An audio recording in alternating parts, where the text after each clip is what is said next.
Democracy Now!, democracynow.org, The Quarantine Report. I'm Amy Goodman. The death toll in Gaza has reached at least 119 as Israel escalates its aerial assault and fires heavy artillery at the besieged territory ahead of a possible ground invasion. Israeli attacks have killed at least 31 Palestinian children, many under the age of 10. Gaza authorities report 40% of the victims in the Israeli strikes have been women and children. Residents of Khan Yunis describe huddling in their homes during the Eid al-Fitr holiday as bombs exploded around them. This Eid, we can't enjoy the celebrations because our neighbors got hit. My neighbor and her daughter were killed. We are close. We are like one family. We're very sad. The Israeli forces stole the cheer of Eid from the children. We bought them new clothes, but they didn't wear them. They are terrified and panicked. Over 830 Palestinians have been wounded so far this week, but Gaza's hospital systems are on the verge of collapse as doctors face shortages of medicine and recurring power outages. Many Palestinians in Gaza have been taking shelter in United Nations schools, even as the UN's Office for the Coordination of Humanitarian Affairs reports more than 24 Palestinian schools have been damaged by Israeli strikes. 8 people in Israel have been killed as Hamas continues to fire rockets from Gaza. Israel's rejected calls for a ceasefire. In a video message addressed to Palestinians, Israeli Defense Minister Benny Gantz blamed Hamas for the violence and threatened that, quote, Gaza will burn. They are sacrificing you for their personal interests. If citizens of Israel have to sleep in shelters, then Gaza will burn. There's no other equation. Elsewhere, Israeli authorities have arrested dozens of Arabs living in Israel in an attempt to quell an unprecedented uprising. Many are being held without access to legal counsel. Jewish mobs have been filmed attacking Palestinians across Israel on live television. President Joe Biden on Thursday reiterated his support for Israel's military campaign in Gaza, shrugging off concerns over the mounting Palestinian death toll. And one of the things that I have seen thus far is that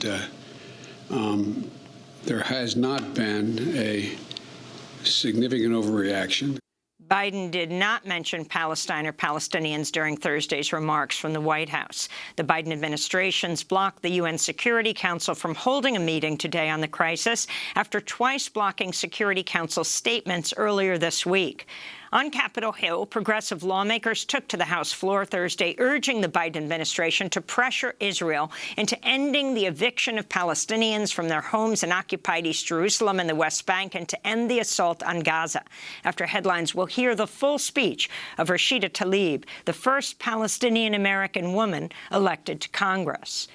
Governments around the world reported more than 725,000 new coronavirus infections Thursday, one of the highest daily tolls of the pandemic, led by an ongoing massive outbreak in India, which reported another 4,000 deaths Friday.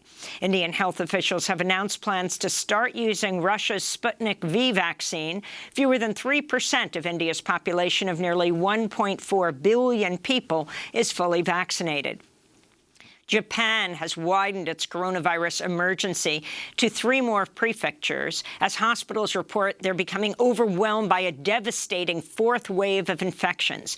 A Japanese doctors' union this week has joined calls on the Japanese government to cancel this summer's Olympic Games as just 1% of Japan's population is fully vaccinated. Here in the United States, the Centers for Disease Control says masks and social distancing are no longer required in most social settings for people who've been fully vaccinated against COVID-19. CDC Director Dr. Rochelle Walensky said Thursday's recommendations were driven by scientific evidence that vaccinated people are at very low risk of severe COVID and that vaccines play a major role in curbing transmission. Anyone who is fully vaccinated can participate in indoor and outdoor activities, large or small, without wearing a mask or physical distancing. If you are fully vaccinated, you can start doing the things that you had stopped doing because of the pandemic.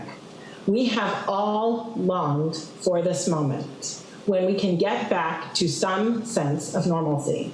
The CDC says rules requiring masks on public transportation still apply and that people should still mask up in crowded indoor situations. Individual businesses are free to continue masking policies. The CDC's announcement reportedly caught even White House officials by surprise.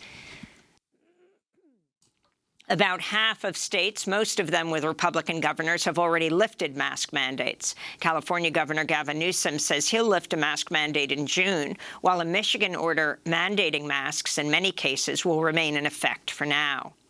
Hackers have released a trove of internal documents from the Washington, D.C. police in what experts say is the worst such ransomware attack in the United States. The cyber gang, known as Babuk, reportedly released the sensitive materials on the dark web after a failed blackmail attempt. The information includes officers' personal data, psychological evaluations, and disciplinary records. Some documents also involve intelligence agencies and relate to the January 6th insurrection and the presidential inauguration. This comes a week after another ransomware attack shut down the Colonial Pipeline's fuel supply, triggering shortages and sending gas prices soaring along the East Coast. Media are reporting Colonial Pipeline paid nearly $5 million in ransom to the hackers in order to restore its disabled computer network. President Biden said Thursday those behind the attack are likely based in Russia, but not believed to be linked to the Russian government. An active-duty Marine officer was arrested Thursday for assaulting federal officers during the deadly January 6th insurrection at the U.S. Capitol. In a video of the attack, Christopher Warnegiris is seen helping breach the Capitol building. He faces up to 20 years in prison if convicted. In Michigan, protesters gathered at the state capitol in Lansing before delivering eviction notices to Canadian oil transport company Enbridge after it defied an order from Governor Gretchen Whitmer to shut down its Line 5 pipeline by a Wednesday deadline. Whitmer called Enbridge's actions unlawful and warned the state of Michigan would seize its profits if it continues to operate. The pipeline carries 23 million daily gallons of crude oil and natural gas under the Straits of Mackinac, a fragile waterway connecting Lake Huron and Lake Michigan. Whitmer called the pipeline a ticking time bomb. In Britain, journalists and freedom of speech advocates are sounding the alarm over former Ambassador Craig Murray, sentenced to 8 months in prison over his reporting of a Scottish politician's sexual assault trial. A Scottish court said Murray provided details on his blog that could allow people to figure out the identity of witnesses in the sexual assault trial, despite never identifying the individuals himself. Murray's defenders say he's being targeted because he's a whistleblower who's closely covered the case against WikiLeaks founder Julian Assange. The court is also preventing Murray from traveling to Spain to testify in a case involving the CIA spying on Assange while he lived at the Ecuadorian embassy in London.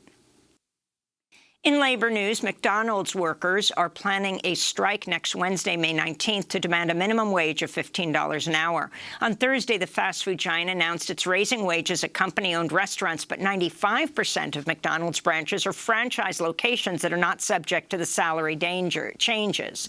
McDonald's worker and union organizer Denisha Babbitt said, quote, "McDonald's is raising pay for some of us and using fancy math tricks to gloss over the fact that they're selling most of us short. We won't stop fighting, striking, and marching in the streets until we win $15 in a union for all," they said.